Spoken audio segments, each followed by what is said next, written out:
Previously on Route 29 Stalker.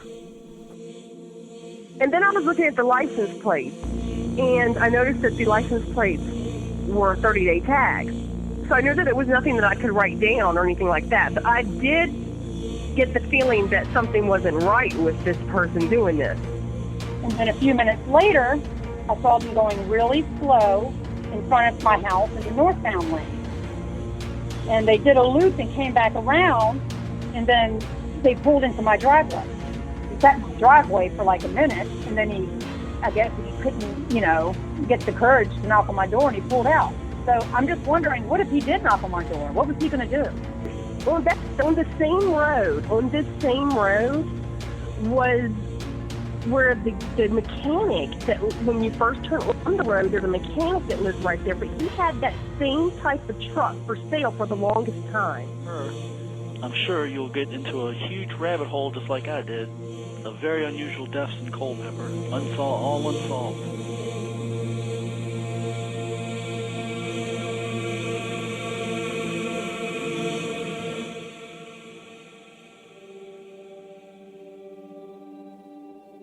Two decades, 10,189 leads, and Virginia State Police say they are still looking for the man who tried to stop 20 or more women on the highway. In that region over the past 2 decades was found murdered in rural. It's been over 20 years since St. Cloud native Julie Williams and Lolly Winans of Unity, Maine were found murdered in the Virginia It's a horrific crime, a particularly grisly crime. They called the killer the Route 29 Stalker. From O3 Films at Watts Creative Studios, this is the Route 29 Stalker, and I'm your host, Woody Graham Watts. The weekend she died, she and a friend were camping down on the Appalachian Trail, and she was going to be starting her new job, which was kind of a dream job for her. What essentially happened was two young women hiking in the Shenandoah were randomly targeted, identified, and murdered while camping on the trail. It was a horrific crime, a particularly grisly crime. The case is still a pending FBI investigation, and we are looking for leads. We're looking for new evidence. There's somebody that knows something. And hopefully some relationship will change and somebody out there will feel the guilt or come forward to do the right thing.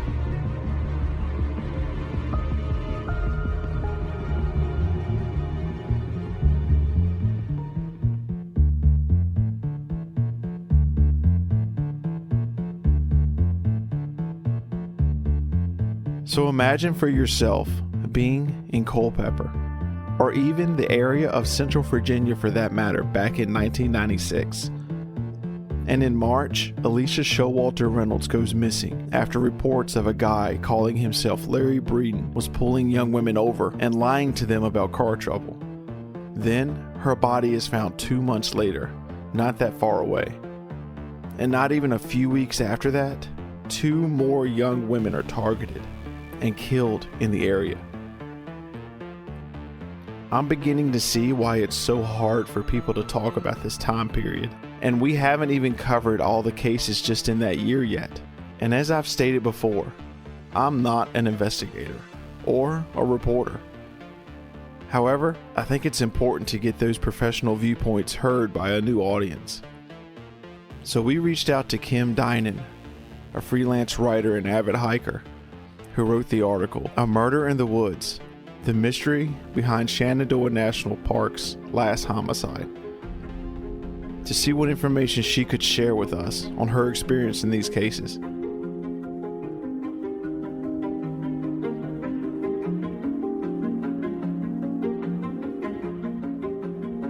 Well, I was talking with the editor of Blueridge Outdoors, and he gave me a little bit of leeway in the sort of story that I could write,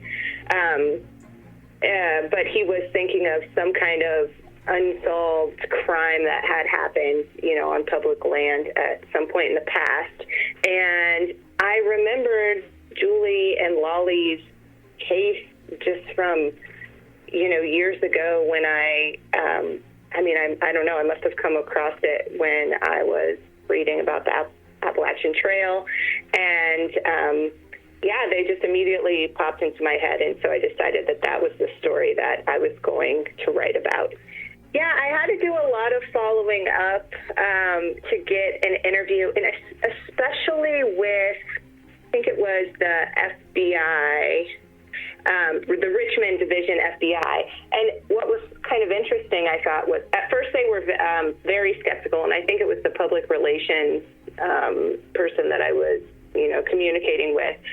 And she had told me that at one point in the past that someone had approached them saying that they were from, she didn't say what magazine. She said it was like a competitor's magazine. And that the FBI had gone so far as to give this person a tour of the crime scene, spent a lot of time talking to this writer, and then nothing ever came of it. There was no story ever written. And so I don't know if they were burned by that, but initially they really weren't giving me much information at all. And really, they never did give me much besides sort of the standard, that the crime is still, or the crime hasn't been solved, and they're, it's still under investigation, and therefore they can't give me much information about what they know and what they don't know. It's really interesting to kind of get this insider's perspective, because some of the rangers that I talked to, or people that are even higher up in the organization now, that they were there when the murder occurred, and some of them were like seasonal rangers or backcountry rangers just starting out. This is over 20 years ago, and they gave me a really good perspective on what life was like back then. I remember, but it's been a while that, there was no social media. People didn't have cell phones. There was no way to there was no easy way to spread the message that there had been a murder in the park. And so there was a bit of a delay in, people that were visiting the park becoming aware of the murders. And then also I think of, because of that, I think there was potentially some time where whoever murdered Julie and Lolly, kind of had a chance to slip away. They mostly spoke to me from their point of view of what it was like for them, because as women, they were working, doing ranger programs after night, and some of them felt very vulnerable and uncomfortable. And so there was added security in the park, definitely for the rangers that were working alone after dark. And yeah, it was a really scary time for them, and a really scary time for the park.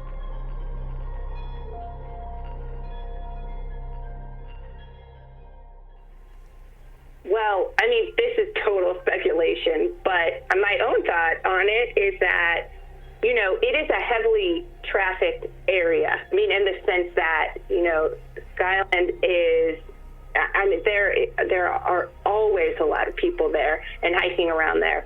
But Julie and Lolly, where they were camping on a spur trail, so they were probably nearby a trafficked area, but not on in a highly trafficked area, if that makes sense.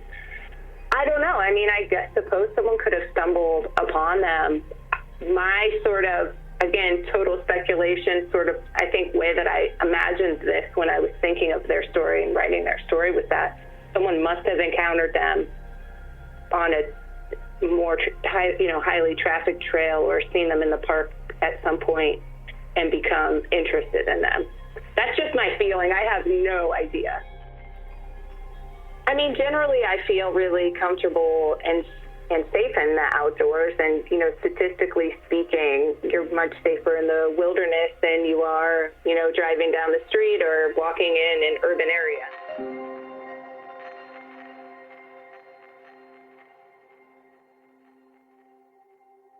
I think back then too, because there wasn't social media and because it was probably a lot harder to get information, it would have been harder to even kind of do your own, follow up and do your own reading and follow the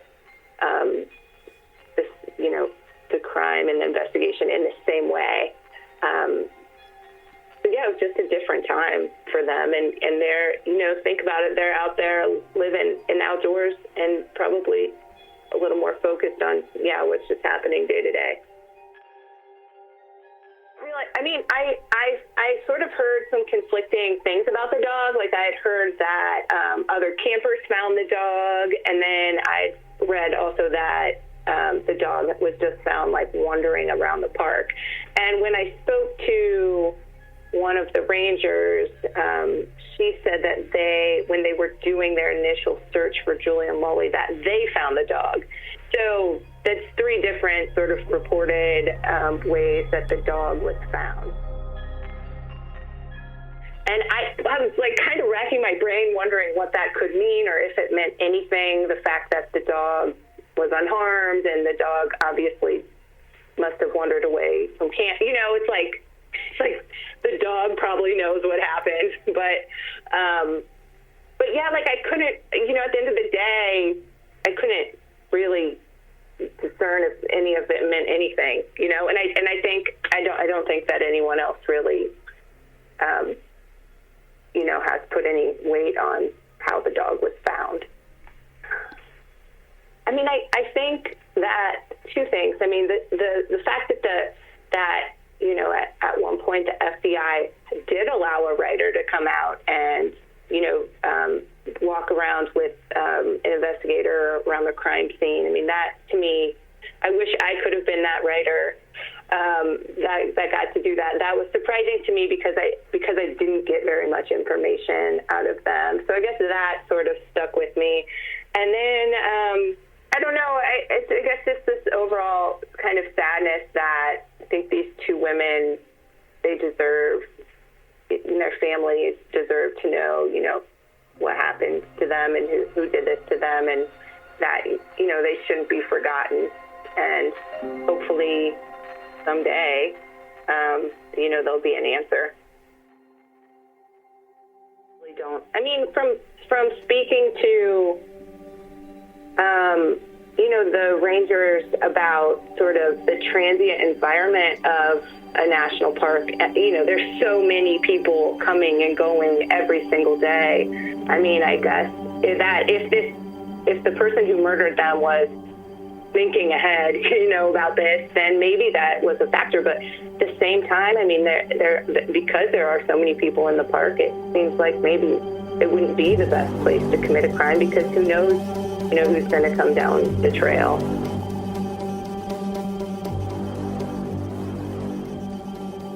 For me, I think it's really important to remember that, these are real people who were killed and who have families and people that still love them and miss them. And I think sort of I can for sure put myself in their loved one's shoes and see how they may feel that, a podcast or a story in a magazine is kind of turning the death of their loved one into entertainment. So it's really tricky because, you have to approach it with a ton of empathy, which is what I do, and wanting to tell the story of who these people were. And hopefully, the goal is to hopefully, solve the case in some way, or help someone remember something, or come forward with some information that they may have known, and that's the goal. So I had read in my research that a ranger at some point had said something bizarre, or had said something along the lines of that he might, I don't know if he went so far as to say that he might have done it, but he made some kind of bizarre remark, and that eventually that was sort of cast aside as just kind of like the trauma of the experience.